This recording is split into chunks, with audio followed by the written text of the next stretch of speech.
सुखा सद्धम्म देशना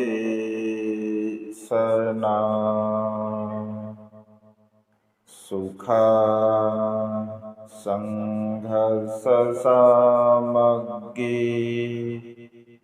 समगानं तपो सुखो। विश्ववंदनीय विश्व शांतिदूत प्रज्ञाशील समाधीचे उद्गाता महान करुणावान करुणेचा सागर तथागत सम्यक संबुद्ध तथागतांचा पावन पवित्र सद्धम्म, त्या सद्धम्माचा सातत्याने प्रचार आणि प्रसार करणारा सदा पूजनीय भिक्खू संघ, बुद्ध धम्म आणि संघ या महान तीन रत्नाची आम्हा सर्वांना माहिती करून देणारे, आम्हा सर्वांचा आधारस्तंभ भारतीय घटनेचे शिल्पकार बोधिसत्व गुणप्रतंग डॉक्टर बाबासाहेब आंबेडकर यांच्या धम्मक्रांतीमध्ये शेवटच्या श्वासापर्यंत समर्पित राहतो। आज या वर्षावसाच्या मंगलमय पर्वामध्ये सुजाता बुद्ध विहार N13 येथील सर्व श्रद्धा संपन्न उपासक उपासिका त्याचप्रमाणे सातत्याने प्युरिटी ऑफ माइंड या आपल्या यूट्यूब चॅनलच्या द्वारा धम्मदेशना श्रवण करणारे सर्व श्रद्धा संपन्न उपासक उपासिका आपणा सर्वांच्या प्रती अनंत अनंत मंगलकामना मंगलमैत्री भावना व्यक्त करतो व आपणा सर्वांच्या हितासाठी सुखासाठी आणि कल्याणासाठी तथागतांच्या श्रेष्ठ धम्मदेशनेला प्रारंभ करतो। वर्षावसाच्या पवित्र अशा कालखंडामध्ये सातत्याने तथागतांच्या वेगवेगळ्या विषयावरती आपण धम्मदेशना श्रवण करून अनंत आणि असीम असं पुण्य आपल्या जीवनामध्ये संपादन करतात। वेगवेगळ्या प्रसंगाला अनुसरून भगवंताचे उपदेश आपल्याला श्रवण करायला मिळत असतात। आज या मंगलमय प्रसंगी आपणा सर्वांना महाप्रजापती गौतमी यांचं जीवनचरित्र आणि महाप्रजापती गौतमीने भगवंतावरती केलेले अर्थात सिद्धार्थ गौतमावरती केलेले उपकार, भगवंत असे म्हणतात की मातेपित्यांच्या ऋणातून आपण मुक्त झालं पाहिजे। मग मातेपित्यांच्या ऋणातून आपण कसं मुक्त झालं पाहिजे या संदर्भामध्ये भगवंताने प्रजापती गौतमीला दान पुण्यकर्माच्या संदर्भामध्ये जो उपदेश दिला आणि ती कशा प्रकारे भिक्खुनी बनली आणि या संपूर्ण दुःखातून मुक्त झाली या संदर्भामध्ये आपण जीवनचरित्रात्मक आजची देशना श्रवण करणार आहोत।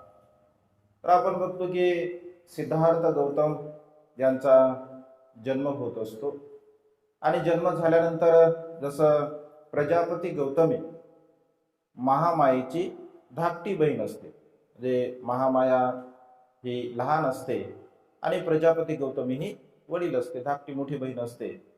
तर राजा सिद्धोधनासोबत महामायेचा विवाह होत असतो आणि अनेक वर्षापर्यंत राजा सिद्धोधन यांना पुत्र प्राप्ती होत नाही।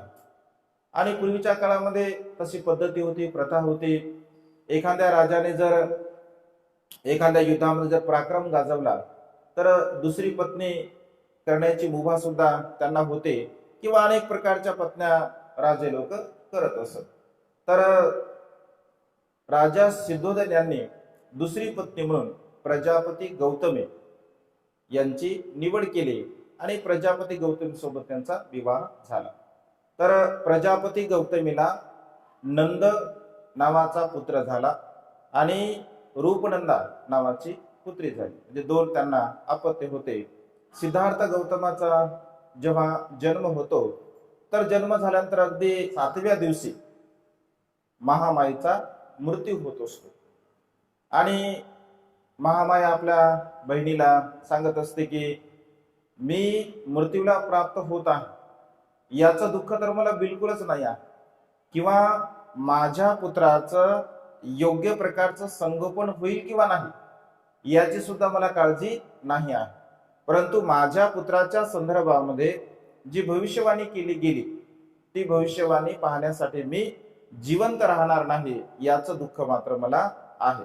आता मी तुमचा निरोप घेते आणि महामाया मूर्तीला प्राप्त होत असते. तर नंद आणि सिद्धार्थ गौतम यांच्यामध्ये फारसं काही अंतर नाही आहे.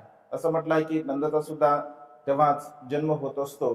तर नंदला महाप्रजापती गौतमी आपल्या दाईकडे देत असते, आपल्या सेविकेकडे देत असते आणि सिद्धार्थ गौतमाचं संगोपन आपल्या स्वतःच्या मुलाप्रमाणे प्रजापती गौतमी करत असते. अगदी ज्याप्रमाणे स्वतःचं मूल असतं आणि आई आपल्या मुलांचं योग्य प्रकारचं संगोपन लालन पालन करते, अगदी तशा प्रकारे महाप्रजापती गौतमी ने सिद्धार्थ गौतमाचं लालन पालन केलं. आणि असं होऊ शकते जसं जुन्या लोकांमध्ये एक मन आहे, आई मरो परंतु मावसी जगो. कदाचित मला असं वाटतं की अन्यत्र उदाहरणं आपल्याला पाहायला मिळत नाही, परंतु सिद्धार्थ गौतमाच्या संदर्भामध्ये किंवा प्रजापती गौतमीच्या संदर्भामध्ये अशा प्रकारे प्रजापती गौतमीने सिद्धार्थ गौतमाचं संगोपन लालन पालन केल्यामुळे कदाचित ती मन रूढ झाली असेल.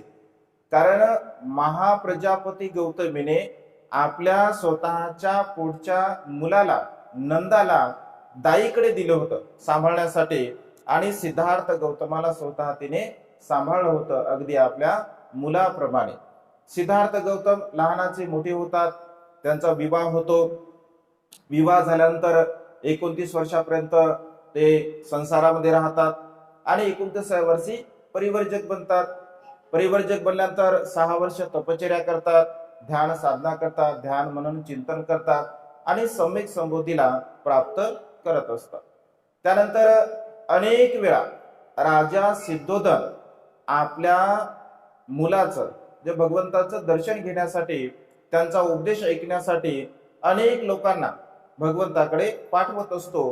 परंतु जे काही लोक भगवंताकडे जातात आणि भगवंताकडे गेल्यानंतर भगवंताचा उपदेश ऐकतात, उपदेश ऐकल्यानंतर त्यांची काही मानसिकता पुन्हा परत येण्याची होत नाही, ते भिक्षू बनतात आणि तिथेच ते राहून जातात. अशा अनेक लोकांना राजा सिद्धोधन पाठवत असतो, परंतु सर्वच्या सर्व भिक्षू बनतात. राजा सिद्धोधन विचार करतो की नेमका आता ही जबाबदारी द्यावी कुणावरती. तर काळूदाई नावाचा सिद्धार्थ गौतमाचा बालपणीचा मित्र असतो. ज्या दिवशी सिद्धार्थाचा जन्म झालेला असतो त्याच दिवशी हा काळूदाईचा सुद्धा जन्म झालेला असतो. आणि काळूदाई त्यांच्या मंत्र्यांचा मुलगा असतो, तो सध्या मंत्र्याचं तिथे काम करत असतो. तर काळूदाईला राजा सिद्धोधन सांगतो की तू भगवंताकडे जा आणि भगवंताला माझ्याकडून तू निरोप पाठव. तो म्हणतो मी जातो महाराज, परंतु मला प्रबोधीची आपण परवानगी द्यावी. राजा म्हणतात तुला जे काय करायचं ते कर. आणि तो सुद्धा जातो, प्रवर्जित होतो आणि योग्य वेळ आल्यानंतर भगवंताला तो सांगतो की आपण कपिलवस्तूला गेलं पाहिजे. आणि भगवंत 6 वर्षानंतर जेव्हा कपिलवस्तू या ठिकाणी येत असतात, तर भगवंत येत आहेत असं समजून भगवंतासाठी, भिक्खू संघासाठी संपूर्ण शाक्य परिवार निग्रोधाराम नावाच्या सुंदर अशा एका विहाराची निर्मिती करत असतात आणि निग्रोधाराम विहारामध्ये भगवंत वास्तव्य करतात. भगवंताने वास्तव्य केल्यानंतर अनेक लोकांना भगवंत उपदेश करतात.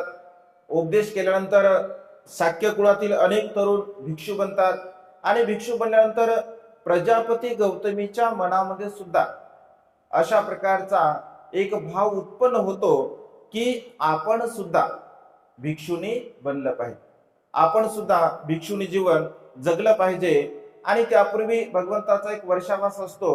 तर वर्षावासाच्या कालावधीमध्ये भगवंतासाठी प्रजापती गौतमी एक सुंदर शिवराची निर्मिती करत असते आणि स्वतः ते सूत कातते, स्वतः त्याला शिवते, स्वतः त्याला रंग देते आणि अशा प्रकारची एक दुशाल भगवंतासाठी निर्माण केल्यानंतर भगवंताकडे जाते आणि भगवंताला म्हणते की भगवान, ही जी दुशाल आहे, ही दुशाल मी आपणासाठी आणलेली आहे.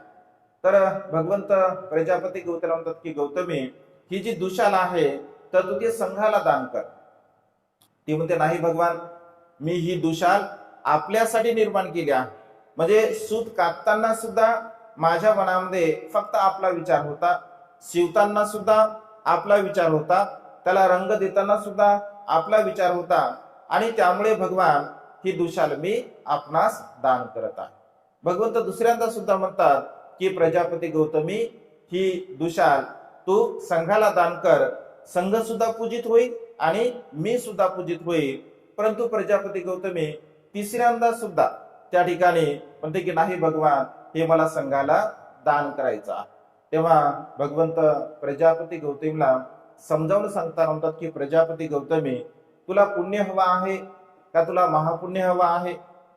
तर प्रजापती गौतम म्हणते की भगवान, मला तर महापुण्य हवा आहे. भगवंत असे म्हणतात की जर तुला महापुण्य हवं असेल तर ही दुशाल तू संघाला दान कर. आणि प्रजापती गौतमी संघाला ती दुशाल दान करत असते. दुशाल दान केल्यानंतर मग भगवंत सांगतात की संघाला दिल्यानंतर महापुण्य कसं होतं. म्हणजे भगवंताला दिल्यानंतर पुण्य तर होतच असते, परंतु संघाला दिल्यानंतर महापुण्य कसं होतं. तर भगवंत असे म्हणतात, त्याचं स्पष्टीकरण करताना, उपदेश देत असताना भगवंताने दानाच्या 4 प्रकारच्या विशुद्धी सांगितल्या आहे. म्हणजे मनुष्याने दिलेलं जे दान पुण्य होते, तर ते दान पुण्य विशुद्ध कसं होते, ते परिशुद्ध कसं होते, ते निर्मळ कसं होते. तर 4 प्रकारची दान विशुद्धी भगवंताने सांगितल्या आहे. जसं भगवंत असे म्हणतात की देणारा व्यक्ती, म्हणजे जो दान देतोय, तो देणारा व्यक्ती जर सिलवान असेल, गुणवान असेल, सदाचारी असेल आणि तो दान पुण्य करत आहे, दान देत आहे, परंतु ज्यांना तो दान देत आहे, ज्यांना तो दान देत आहे, तो मात्र सिलवान नाही, तो गुणवान नाही, तो सदाचारी नाही आहे, आणि दान देणारा सिलवान आहे, सदाचारी आहे, गुणवान आहे, तर तो त्याला दान देत असतो. दुसऱ्या बाजूने भगवंत असे म्हणतात, दान देणारा सिलवान नाही आहे, दान देणारा गुणवान नाही आहे, प्रज्ञावान नाही आहे, परंतु ज्यांना हे दान दिल्या जातं ते मात्र सिलवान आहेत, गुणवान आहेत, सदाचारी आहेत, प्रज्ञावान आहेत. अशा प्रकारचे दान, दुसऱ्या प्रकारची दानशुद्धी आहे. तर तिसऱ्या प्रकारची दानशुद्धी, कधी कधी दान देणारा सुद्धा सिलवान नसतो आणि दान घेणारा सुद्धा सिलवान नसतो. देणारा केवळ द्यायचा आहे म्हणून देत असतो, कारण दुसरे लोक दान देत आहेत आणि त्यांची प्रशंसा होत आहे, त्यांची वाहवा होत आहे, म्हणून चला आपण सुद्धा दिलं पाहिजे. त्यांच्या मनामध्ये का तशा प्रकारचा भाव नसतो, दान दिलं पाहिजे या भावनेचा. आणि घेणारा सुद्धा तशा प्रकारे सिलवान नसतो, गुणवान नसतो. तरी तिसऱ्या प्रकारे दान कर्म आहे. चौथ्या प्रकारे मात्र दान देणारा सुद्धा अत्यंत सिलवान असतो, गुणवान असतो, सदाचारी असतो, आणि घेणारा सुद्धा सिलवान असतो, गुणवान असतो, सदाचारी असतो. ही 4 प्रकारचे दान कर्म या संसारामध्ये मनुष्य करत असतो. तर पहिल्या प्रकारामध्ये भगवंत असे म्हणतात, देणारा तर सिलवान आहे, गुणवान आहे, सदाचारी आहे, परंतु घेणारा मात्र सिलवान नाही. तर हे दान कसं शुद्ध होते? तर भगवंत असे म्हणतात, घेणारा जरी परिशुद्ध नसेल, निर्मळ नसेल, सिलवान नसेल, परंतु देणारा मात्र सिलवान आहे, देणारा सदाचारी आहे, तर देणाराकडून हे दान पुण्य शुद्ध होत असते, निर्मळ होत असते, कारण तो प्रसन्न चित्ताने दान पुण्य देत आहे. दुसऱ्या प्रकारामध्ये भगवंत असे म्हणतात, देणारा सिलवान नाही आहे, देणारा गुणवान नाही आहे, सदाचारी नाही आहे, परंतु घेणारा मात्र सिलवान आहे, सदाचारी आहे, गुणवान आहे. तर हे जे दुसरं दान कर्म आहे, तर दुसरं दान कर्म हे घेणाराकडून परिशुद्ध होत असते, निर्मळ होत असते. तिसऱ्या प्रकारचे जे दान कर्म आहे, तर ते दान कर्म भगवंत असे म्हणतात, कधी कधी कर्म बीजातून ते परिशुद्ध होत असते.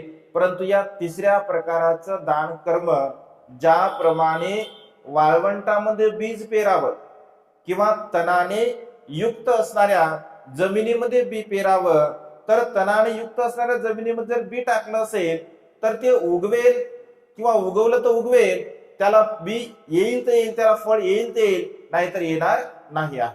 म्हणजे त्याचा काही फारसा उपयोग होत नाही. म्हणजे ते उगवलं तर उगवलं, आलं तर आलं, त्याला फळ आलं तर आलं, नाही तर नाही आलं. अगदी तशा प्रकारे हे तिसरं जे दान कर्म आहे, दान देणारा सुद्धा परिशुद्ध नसतो आणि घेणारा सुद्धा परिशुद्ध नसतो. हे दान कर्म मात्र व्यर्थ जाते, भगवंत असे म्हणतात. आणि त्यामुळे अशा प्रकारचे तिसरं जे दान कर्म आहे, तर कधीतरी त्यांच्या कर्मबीजातून ते परिशुद्ध होत असते. परंतु चौथ्या क्रमांकाचं जे दान कर्म आहे, घेणारा सुद्धा परिशुद्ध आहे आणि देणारा सुद्धा परिशुद्ध आहे, निर्मळ आहे, पवित्र आहे.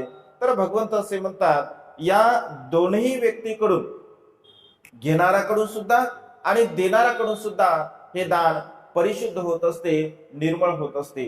प्रजापती गौतमी संघामध्ये सर्व प्रकारचे भिक्षू आहेत. संघामध्ये पृथकजन सुद्धा आहे, म्हणजे जे नव्याने प्रवेश झाले असतील, ज्यांच्यामध्ये राग असेल, द्वेष असेल, लोभ असेल, त्याला पृथकजन असं म्हटलं आहे.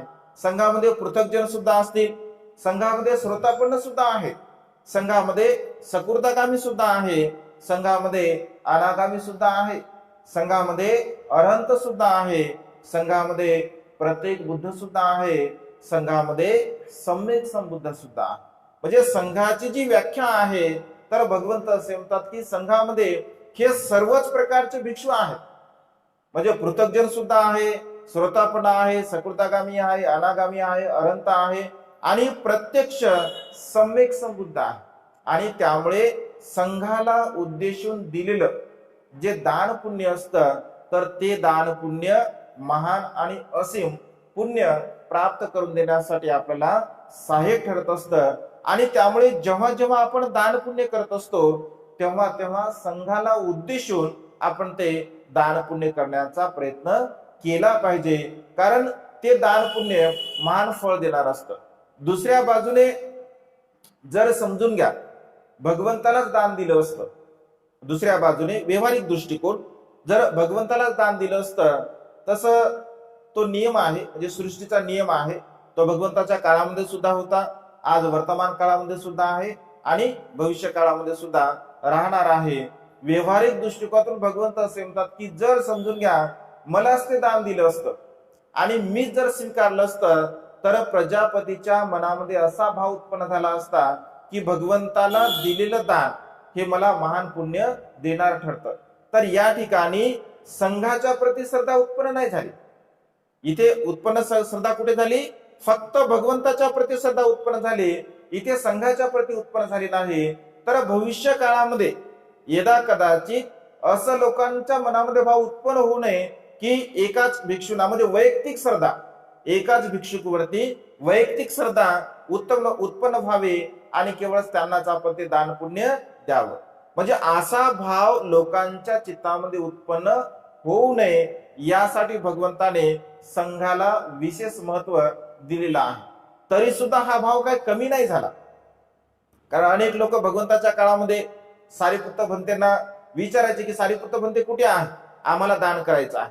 आनंद भंते कुठे आहे, मग आम्हाला आनंद भंते दान करायचं आहे. महामोगलन भंते कुठे आहे, त्यांना आम्हाला दान करायचं आहे. अनिरुद्ध भंते कुठे आहे, त्यांना आम्हाला दान करायचं आहे. म्हणजे अशा प्रकारे एक विशेष श्रद्धा सुद्धा असते, एक विशिष्ट भिक्षूंवरती आपली श्रद्धा असते, कारण त्यांच्यामध्ये असणारे जे काही गुण असतात तर ते आपल्याला आवडत असतात आणि विशेष एक श्रद्धाभाव त्यांच्या प्रती आपल्या चित्तामध्ये असतो. भगवंत असे म्हणतात की ते असलाही पाहिजे. वर्तमान काळामध्ये सुद्धा तसं आज पाहायला मिळतं आपल्याला आणि भविष्य काळामध्ये सुद्धा तसं पाहायला मिळेल. भगवंताच्या काळामध्ये सुद्धा होतं. वैयक्तिक श्रद्धा सुद्धा आपण ठेवू शकतो, परंतु केवळ वैयक्तिक श्रद्धेचा भाव सांघिक श्रद्धेपेक्षा अधिक नसावा. वैयक्तिक श्रद्धेचा भाव सांघिक श्रद्धेपेक्षा अधिक नसावा, त्याची एक मर्यादा असावी. आणि सांघिक जो भाव आहे, तर सांघिक भाव आपल्या चित्तामध्ये खूप मोठ्या प्रमाणामध्ये असावा, कारण जिथे संघाची पूजा होते तर तिथे प्रत्यक्ष बुद्धांची पूजा होत असते. आपण म्हणतो ना, एच संघा अतीताच, एच संघा अनागता, पचुपन्नाचे संघा अहं वंदामी सपता. म्हणजे भगवंताच्या काळामध्ये जो संघ आहे, वर्तमान काळामध्ये जो संघ आहे, आणि भविष्य काळामध्ये जो संघ उत्पन्न होईल या तीनही प्रकारच्या संघाची मी पूजा करतो, अशा प्रकारचा भाव आपण आपल्या मनामध्ये निर्माण करत असतो. आणि त्या ठिकाणी मग प्रजापती गौतमी अशा प्रकारचं बोलल्यानंतर दान करते भगवंताला, भिक्खू संघाला दान करते. आणि भिक्खू संघाला दान केल्यानंतर भगवंत तिच्या दानाच्या परिशुद्धतेच्या संदर्भामध्ये हा उपदेश करत असतात. ती अत्यंत प्रसन्न होते, आनंदी होते आणि भगवंताला ती दुशाल दान करत असते. म्हणजे भिक्खू संघाला, आता भिक्खू संघामध्ये भगवंत श्रेष्ठ, त्यामुळे भगवंताने ते स्वीकारलं.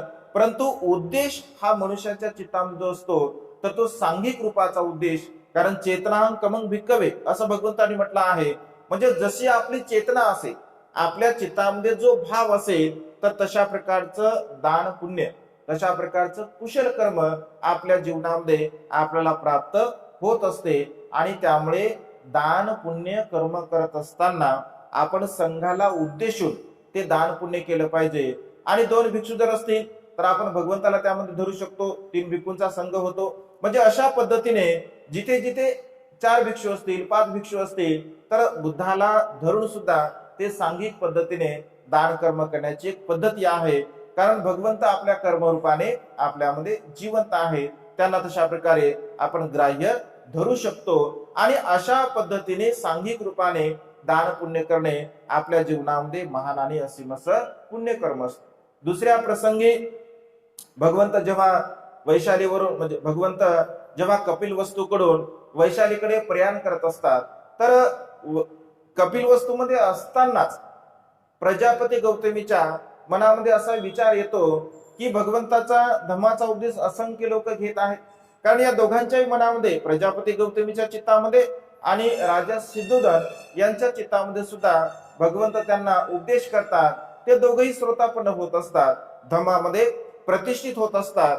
आणि प्रजापती गौतमीच्या मनामध्ये असा विचार येतो, जर अन्य पुरुष भगवंताच्या संघामध्ये भिक्षू बनून जर जीवन जगत असतील तर स्त्रियांनी का जीवन जगू नये, स्त्रियांनी प्रवर्जित का होऊ नये. तर प्रजापती गौतमी भगवंताकडे जात असते आणि भगवंताला विनंती करते की भगवान, स्त्रिया भिक्षुनी बनू शकत नाहीत का, किंवा स्त्रिया अशा प्रकारचं प्रवर्जित जीवन जगू शकत नाहीत का. तर तेव्हा भगवंत असे म्हणतात की प्रजापती गौतमी, असं तू म्हणू नको, असा तुझ्या मनामध्ये विचार तो उत्पन्न सुद्धा होऊ देऊ नको. का नाही भगवान, म्हणजे स्त्रिया प्रवर्जित का होऊ शकत नाहीत. पहिल्यांदा सुद्धा त्या ठिकाणी प्रजापती गौतमी विनंती करते, भगवंत नाही म्हणतात. दुसऱ्यांदा सुद्धा विनंती करते, भगवंत नाही म्हणतात. तिसऱ्यांदा सुद्धा विनंती करते, भगवंत नाही म्हणतात. तेव्हा प्रजापती गौतमीला अति दुःख होते, तिला खूप वेदना होतात. परंतु ती हार मानायला तयार नसते. तिच्या मनामध्ये असा भाव असतो की जर पुरुष प्रवर्जित होऊ शकतो, दुःखमुक्त होऊ शकतो, तर स्त्री का होऊ शकत नाही. स्त्रीमध्ये तेवढं सामर्थ्य नाही का, तेवढं बल नाही आहे का, किंवा तिच्यामध्ये तशा प्रकारचा संयम नाही आहे का. तर भगवंत असे म्हणतात की असं काहीच नाही आहे. प्रजापती गौतमी, स्त्रिया सुद्धा शूरवीर आहेत, बलवान आहेत, संयमशील आहेत, त्या सुद्धा दुःखमुक्त होऊ शकतात. परंतु व्यवहारिक कारणाने मी स्त्रियांना प्रवर्जित करत नाही आहे. तर ती म्हणते की भगवान, ते व्यवहारिक कारण सुद्धा आपण नष्ट केलं पाहिजे, त्याचा सुद्धा मार्ग काढला पाहिजे. परंतु भगवंत काही मान्य करत नाही. तेव्हा भगवंत कपिलवस्तूकडून वैशालीकडे जात असतात. वैशाली येथील कुटागार शाळेमध्ये भगवंत वास्तव्य करत असतात. तर प्रजापती गौतमी, यशोधरा आणि तिच्यासोबत 500 शाक्य स्त्रिया असा विचार करतात की आपण भगवंताचा हा अंतिम शब्द आहे, याला मान्य करायचं नाही. आपण स्वतः चिवर परिधान करायचं. ते स्वतः मुंडन करतात, स्वतः त्या चिवर परिधान करतात आणि स्वतः चिवरदार परिधान करून भगवंताकडे जात असतात. भगवंताकडे गेल्यानंतर पुन्हा कुटागार शाळेमध्ये वैशाली येथे भगवंताला ती विनंती करते की भगवान, आम्हाला प्रवर्जित करा. भगवंत म्हणतात की तुला समजलं नाही का, मी तुला सांगितलं आहे, आणखी पुन्हा तू इथे आली आहे. तर पहिल्यांदा विनंती करते, दुसऱ्यांदा विनंती करते, तिसऱ्यांदा विनंती करते, तरी सुद्धा भगवंत मान्य करत नाही. आणि पुन्हा मग ते कुटागार शाळेच्या गेटच्या बाहेर थांबलेली असते. ती एवढा प्रवास केलेला असतो कपिलवस्तू पासून वैशालीपर्यंत, तो पायी प्रवास असतो. त्यामुळे तिचे पाय म्हणजे सुजलेले असतात, पाय कपडे म्हणजे धुळीने घाण झालेले असतात. आणि अशा प्रकारे दुःखी कष्टी मनाने ती त्या दरवाजाजवळ उभी असते. तिथून आनंद भंते जात असतात. तर आनंद भंते जात असताना तिला ओळखतात. ते म्हणतात की तू इथे कशी आलेली आहे? तर पुन्हा आनंद भंतेला ती सांगते की आम्ही भगवंताला प्रवजेची याचना केली, परंतु भगवंताने ती आमची अमान्य केली. आम्हाला भिक्षुणी बनायचं आहे. तर आनंद म्हणतो की ठीक आहे, मला काही करता येत असेल तर मी करण्याचा प्रयत्न करतो. आणि आनंद भंते भगवंताकडे जातात. भगवंताला म्हणतात की भगवान, प्रजापती गौतमी जिने आपल्याला अगदी मुलाप्रमाणे त्याचं आपलं संगोपन केलं, मुलाप्रमाणे तिने सांभाळ केला, अगदी तुम्हाला तिने दूध पाजलं, ती मातृदायी तुमची आहे, तुमची आई आहे. आईप्रमाणे तिने तुमचं संगोपन केलं, तुम्हाला लहानाचं मोठं केलं. आणि तुम्ही तो कृतज्ञ भाव जर आपल्या मातेच्या प्रती मनामध्ये निर्माण करून तुम्ही तिला प्रवज्या दिली पाहिजे. भगवान असं भगवंताचा जो सिद्धांत आहे तो ब्राह्मणी सिद्धांत आहे का? भगवान ज्याप्रमाणे ब्राह्मण शूद्रांना आणि स्त्रियांना त्या ठिकाणी नीच मानतात किंवा ते दुःखमुक्त होऊ शकत नाहीत असं म्हणतात, भगवान आपण सुद्धा तसे म्हणता का? भगवान आपण जर स्त्रियांना प्रवज्या जर दिली नाही तर भगवंतावरती असा आरोप होणार नाही का की भगवंत भेदभाव करतात, स्त्रियांना कमी लेखतात, पुरुषांना श्रेष्ठ समजतात? भगवंत असे म्हणतात की आनंदा, असा तू गैरसमज करून घेऊ नको, असा गैरसमज तू करून घेऊ नको. स्त्रिया आणि पुरुष हे समान आहे, यांच्यामध्ये कुठल्याही प्रकारचा भेदभाव मी करत नाही आहे. ज्याप्रमाणे पुरुष हा दुःखमुक्त होऊ शकतो, अगदी तशा प्रकारे स्त्रिया सुद्धा दुःखमुक्त होऊ शकतात. त्या कुठेही कमी पडत नाही आहे. परंतु व्यवहारिक दृष्टिकोनातून मी स्त्रियांना प्रवर्जा देत नाही आहे.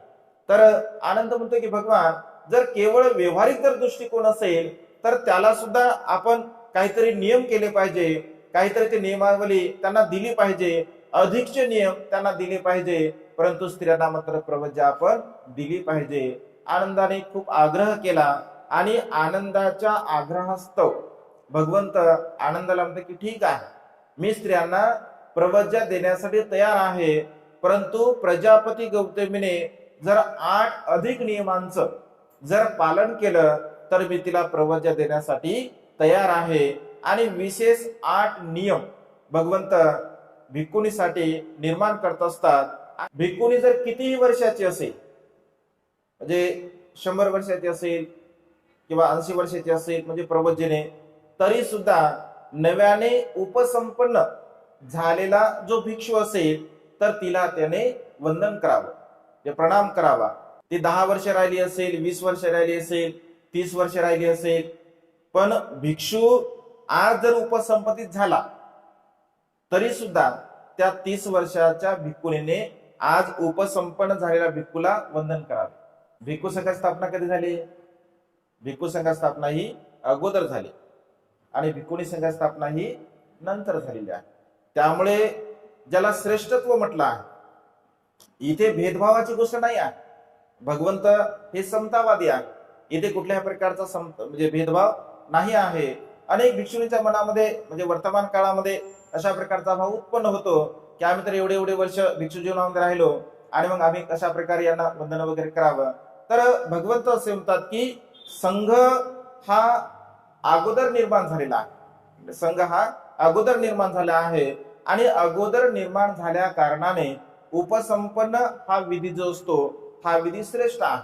आणि उपसंपन्न झालेला जर भिक्षू असेल तर त्या ठिकाणी ती भिक्षुनी त्याच्यापेक्षा संघ अगोदर असल्या कारणाने किंवा संघ श्रेष्ठ असल्या कारणाने त्या ठिकाणी ती तिच्यापेक्षा कनिष्ठच आहे, म्हणजे लहान आहे. आणि लहान असल्या कारणाने इथे वयाचा काही संबंध येत नाही, इथे प्रवज्जेचा आणि उपसंपदेचा संबंध येत असतो. आणि त्यामुळे भिक्षुनीने सदा सर्व काळ भिक्षूंना वंदन केलं पाहिजे. ही पहिली हा पहिला नियम त्या ठिकाणी भगवंताने आनंदाला सांगितला. धम्म श्रवण करण्यासाठी सदा सर्व काळ भिक्षुनीने भिक्षूंकडे गेलं पाहिजे. म्हणजे धम्म जर तिला श्रवण करायचं असेल, कारण त्या नव्या आहे, म्हणजे नव्याने असल्या कारणाने त्यांनी सातत्याने धम्म श्रवण करण्यासाठी भिक्खूंकडे गेलं पाहिजे. आणि त्यामुळे आनंद भंते नेहमी भिक्खुनीच्या निवासामध्ये धम्मदेशना करण्यासाठी जात असत. आनंद भंतेच अधिकार जात असत. कारण स्त्रियांच्या मनामध्ये आनंद भंतेच्या प्रती कृतज्ञ भाव होता. कारण आनंद भंतेने जर भगवंताला विनंती केली नसते तर आम्हाला प्रभुच्या जीवन मिळालं नसतं. आणि त्यामुळे आनंद भंतेना विशेष भिक्खूने म्हणजे सन्मान करत असत, त्यांना मानत असत. आणि जेव्हा जेव्हा उपदेश करायचा असेल तर आनंद भंतेना त्या बोलवत असत. आणि आनंद भंते विद्वान होते, बहुश्रुत होते, ज्ञानी होते. भगवंताचे संपूर्ण उपदेश आनंद भंतेना मुखगत होते. आणि त्याकडे कधी कधी नंद भंते सुद्धा जात असत, कधी कधी सारिपुत्र भंते म्हणजे अन्य भिक्षू सुद्धा जात असत. परंतु सातत्याने आनंद भंते मात्र भिक्खुनींना उपदेश करण्यासाठी जात असत. तर भिक्खुनीने वारंवार भिक्खूंकडे धम्म श्रवण करण्यासाठी आलं पाहिजे, ही दुसरी आड सांगितली. त्यानंतर अर्धा मास म्हणजे महिन्यातले 15 दिवस तिने भिक्खू संघामध्ये सुद्धा घालवले पाहिजे, म्हणजे भिक्खू संघामध्ये सुद्धा राहिलं पाहिजे. तर व्यवहारिक दृष्टिकोनातून कदाचित असेल की काही गोष्टी शिकण्यासाठी, नियमांची बांधिलकी राहण्यासाठी, कारण एकीकडे एकांतामध्ये दुसऱ्या पण गोष्टी व्यवहारिक दृष्टिकोनातून स्त्री बाह्य ठिकाणी जर राहत असेल म्हणजे अन्य ठिकाणी जर राहत असेल अधिक काळापर्यंत, तर कारण पूर्वीच्या काळामध्ये सुरक्षेच्या दृष्टिकोनातून म्हणा, कारण काही प्रसंग असे आहे बौद्ध साहित्यामध्ये, काही प्रसंग असे आहे की भिक्खुनींवर सुद्धा त्या काळामध्ये काही म्हणजे जे अज्ञानी लोक होते, मूर्ख लोक होते, त्या मूर्ख लोकांनी अत्याचार सुद्धा म्हणजे केलेला आहे. उपलवना नावाची जी अरंत भिक्खुनी असते त्या अरंत भिक्खुनीवर सुद्धा एका तिच्याच नात्यातील व्यक्तीने अत्याचार सुद्धा म्हणजे केला होता. आणि त्यामुळे तेव्हापासून भगवंत राजाला सांगतात की महाराज, भिक्खुनींचा जो निवास आहे तर तो भिक्खुनींचा निवास गावाच्या अधिक दूर नसावा. भिक्खुनी गावामध्ये सुद्धा राहू शकते, नगरामध्ये सुद्धा राहू शकते. कारण अनेक प्रकारचे जे काही व्यवहारिक दृष्टिकोनातून तिच्यावरती जे अन्याय होतो, अत्याचार होतो किंवा अन्य काही प्रसंग घडतात, तर तो प्रसंग सुरक्षेच्या दृष्टिकोनातून ती नगरामध्ये सुद्धा राहू शकते. आणि राजाला त्याने नगरामध्ये निवासस्थान निर्माण करण्यासाठी सांगितलं. आणि त्यामुळे 15 दिवसापर्यंत, महिन्याचे 15 दिवस भिक्खू संघामध्ये सुद्धा राहावं, भिक्खू संघामध्ये सुद्धा त्याने यावं, हा तिसरा नियम भगवंताने त्यांना सांगितला. चौथा नियम सांगताना भगवंत असे म्हणतात, दोन्ही संघामध्ये त्यांनी सातत्याने आलं पाहिजे, म्हणजे एकाकी जीवन नाही जगलं पाहिजे. तर भिक्खुनी संघामध्ये सुद्धा त्यांनी वारंवार आलं पाहिजे. भिक्खुनी संघामध्ये सुद्धा त्यांनी वारंवार चर्चा केली पाहिजे, विचार विनिमय केला पाहिजे. त्याचप्रमाणे भिक्खू संघामध्ये सुद्धा त्यांनी वारंवार आलं पाहिजे, चर्चा विचार विनिमय केला पाहिजे. म्हणजे दोनही संघामध्ये त्यांनी वारंवार आलं पाहिजे, हा चौथा नियम भगवंताने सांगितला. त्यानंतर पाचवा नियम भगवंत असे म्हणतात की दोन्ही हे स्वातंत्र्य संघ आहे, म्हणजे भिक्खूंचा संघ हा स्वातंत्र्य आहे आणि भिक्खुनीचा संघ हा स्वातंत्र्य आहे. या दोघांना सुद्धा वेगवेगळ्या प्रकारचं स्वातंत्र्य आहे. आपल्या विनयाला अनुसरून त्यांनी तशा प्रकारचं जीवन जगलं पाहिजे. त्यानंतर पुन्हा भगवंत असे म्हणतात की भिक्खूंना अपशब्द, भिक्षूंना कधीही कोणत्याही भिक्षूने अपशब्द बोलू नये किंवा कुठल्या प्रकारच्या वाईट शब्दाने तशा प्रकारचा व्यवहार त्यांच्या सोबत करू नये. कारण तशा प्रकारचा जर व्यवहारिक दृष्टिकोनातून किंवा आध्यात्मिक दृष्टिकोनातून तशा प्रकारचा अपशब्द जर बोलला असेल. एकदा काही भिक्षूंनी महाकाश्य भंते, जे अत्यंत सिनियर भिक्षू असतात, आणि महाकाश्य भंते आनंद भंतेंना कुमार म्हणायचे. कुमार जे कुमार यासाठी म्हणायचे की आनंद भंते केवळ श्रोता पण नव्हते, ते काय अरंत नव्हते. आणि आनंद भंते म्हणतात की भंते, माझं एवढं वय झालं, आता माझे सगळे डोक्याचे केस पिकले, तरी सुद्धा आपलं कुमार म्हणणं काही मला सुटलेलं नाही आहे. तर ही गोष्ट जेव्हा भिक्षूंना कळते तर भिक्षूंनी महाकाश्य भंतेबद्दल अपशब्द बोलतात. तेव्हा आनंद भंतेंना महाकाश्य भंते म्हणतात की आनंद, हे योग्य नाही आहे, हे उचित नाही आहे, असं भिक्षूंनी भिक्षूंच्या संदर्भामध्ये बोललं नाही पाहिजे, अपशब्दाचा प्रयोग केला नाही पाहिजे.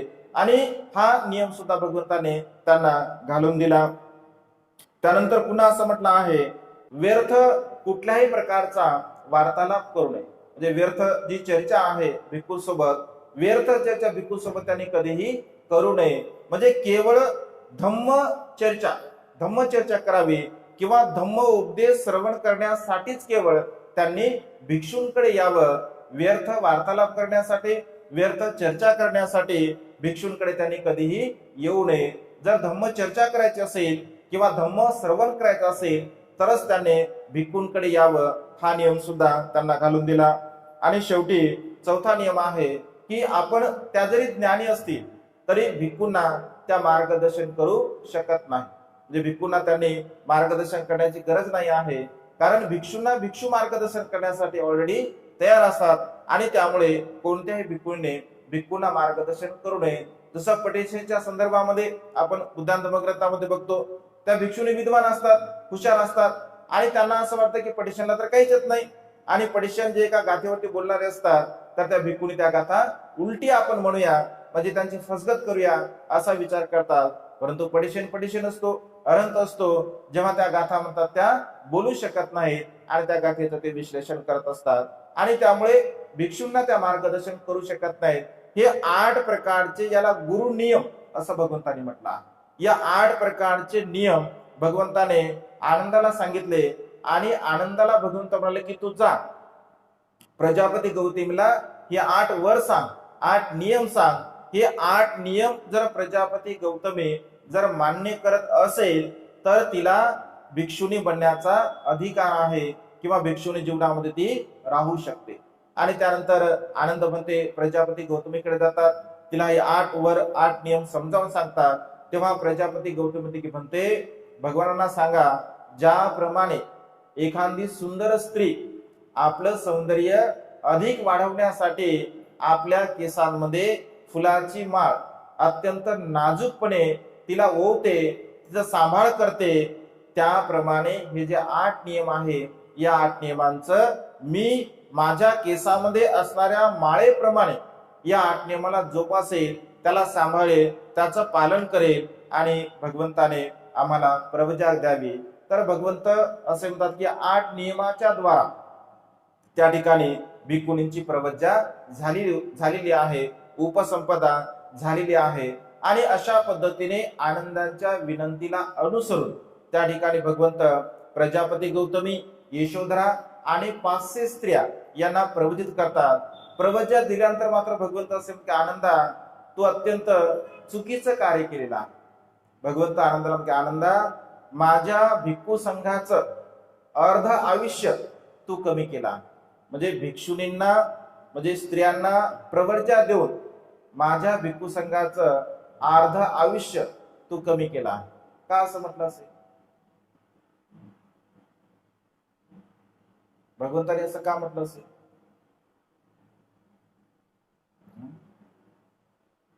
स्त्रियांना प्रवर्जा देऊन भगवंत असं का आनंदा माझ्या भिक्खू संघाचं अर्ध आयुष्य तू कमी केला.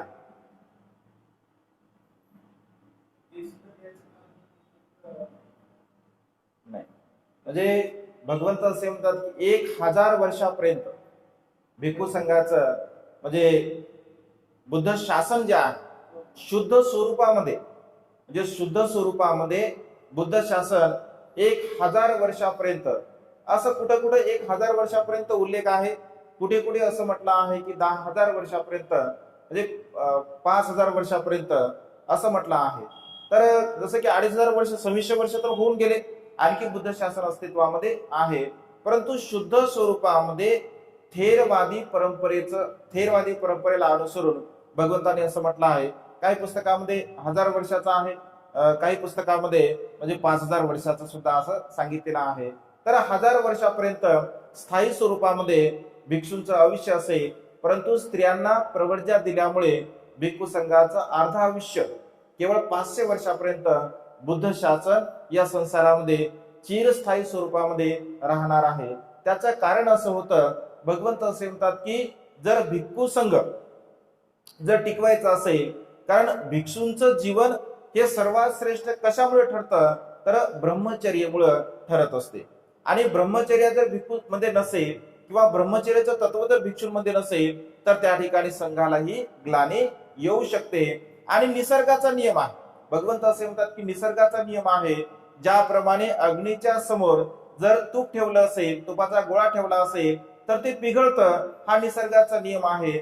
अगदी तशाच प्रकारे जर भिक्खू आणि भिक्खुनी जर एकत्र राहत असतील किंवा त्यांचा संवाद होत असेल, त्यांना एकत्र येण्याचे प्रसंग येत असेल तर ब्रह्मचर्याचं जे जीवन आहे तर ते स्थायी स्वरूपामध्ये राहू शकत नाही, कारण स्थायी स्वरूपामध्ये ते टिकू शकत नाही. आणि त्याला अनुसरून भगवंत असे म्हणतात की कदाचित भविष्य काळामध्ये असं होऊ शकते की ब्रह्मचर्याचं महत्व सुद्धा भिक्षूंना कमी वाटेल आणि तशा प्रकारचं ते संसारिक रूपाने जीवन जगण्याचा प्रयत्न करतील.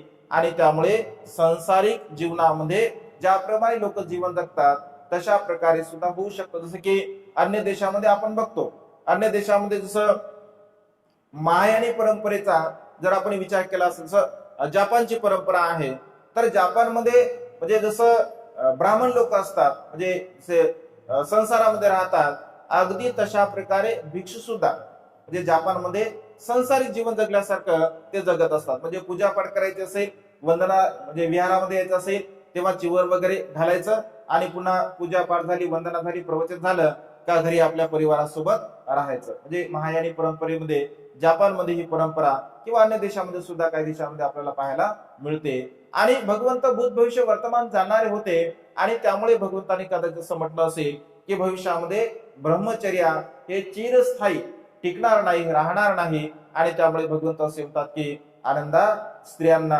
प्रवज्य देऊन तू माझ्या संघाचा अर्धविष्य कमी केला. परंतु भगवंत असे म्हणतात स्त्रिया काही कमी नाही आहेत, कारण भगवंताच्या काळामध्ये 73 भिक्खुणींचं जीवनचरित्र आहे, ज्यांना भगवंताने ज्या अनंत होत्या, ज्या अनंत झाल्यानंतर भगवंताच्या प्रती त्यांनी कृतज्ञ भाव व्यक्त केला. प्रजापती गौतमी सुद्धा भगवंताच्या प्रती कृतज्ञ भाव व्यक्त करते, हे महावीरा, हे वीरा, तुझ्यामुळे मला हे प्रवज जीवन प्राप्त झाला आहे.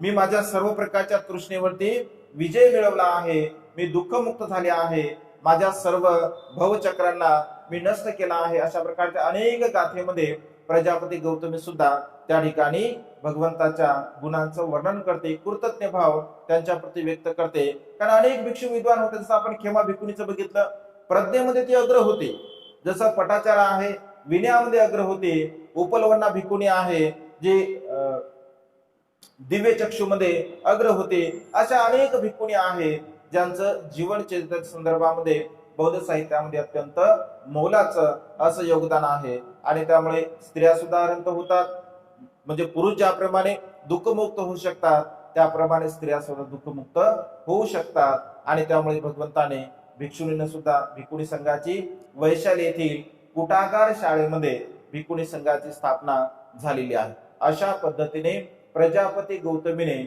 स्त्रियांवरती अनंत अनंत असे उपकार केले. जर प्रजापती गौतमीने भगवंताला विनंती केली नसती तर भिक्खुणी संघाची स्थापना सुद्धा झाली नसती. आणि भगवंताच्या काळामध्ये सुद्धा आणि वर्तमान काळामध्ये सुद्धा स्त्रियांना दुःखमुक्तीच्या मार्गाकडे वाटचाल करण्याची मुभा नसते. आणि त्यामुळे कृतज्ञ भाव स्त्रियांनी व्यक्त केला पाहिजे प्रजापती गौतमीच्या प्रती, यशोधरेच्या प्रती. आणि त्यामुळे बौद्ध साहित्यामध्ये हे अत्यंत एक आपल्याला प्रेरणादायी अशा प्रकारचं महाप्रजापती गौतमींचं जीवनचरित्र आहे. या जीवनचित्राला आपण जाणावं, समजून घ्यावं आणि आपल्या जीवनामध्ये सुखाच्या मार्गाकडे आपण वाटचाल करावी. एवढीच आजच्या या मंगलमय प्रसंगी देशना देऊन ही धम्मदेशना संपन्न करतो. सर्वांचं मंगल हो, सर्वांचं कल्याण हो, सर्वांना दीर्घायुष्य लाभो.